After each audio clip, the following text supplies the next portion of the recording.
పట్టణ మున్సిపాలిటీ పరిధిలోని 52 వార్డుల వారీగా ఓటర్ల జాబితాను సెప్టెంబర్ 3వ తేదీన ప్రకటించనున్నట్టు municipal commissioner J. Rama Appalanaidu తెలియజేశారు. పట్టణ municipal commissioner J. Rama Appalanaidu మంగళవారం సాయంత్రం మీడియాతో మాట్లాడారు.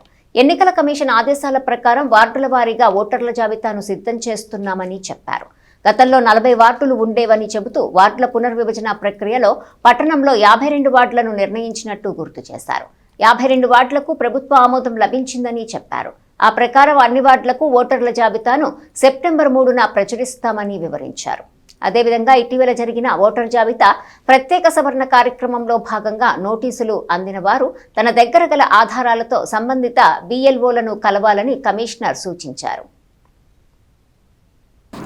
ఆంధ్రప్రదేశ్ రాష్ట్ర ఎన్నికల సంఘం ఇచ్చినటువంటి ఆదేశానుసారము మున్సిపాలిటీస్లో మనకి సెప్టెంబర్ 3వ తేదీన వార్డు వైజు మనకి ఓటర్ లిస్ట్ని పబ్లిష్ చేయమని చెప్పి ఆదేశించున్నారు. ఆ ప్రకారంగా తెనాలి అర్బన్లో 40 వార్డులు కాస్త మనము డిలిమిటేషన్ పూర్తి చేసుకొని 52 వార్డులకి మనము అప్గ్రేడ్ చేస్తున్నాము. ఈ 52 వార్డులని కూడా గవర్నమెంట్ ఆమోదించి మనకి పంపించారు. ఆ 52 వార్డులకి సంబంధించి వార్డు వైజు ఈ యొక్క వాటర్ లిస్టులను తయారు చేసి సెప్టెంబర్ 3వ తేదీన పోలింగ్ స్టేషన్స్లో డిస్ప్లే చేయడం జరుగుతుంది.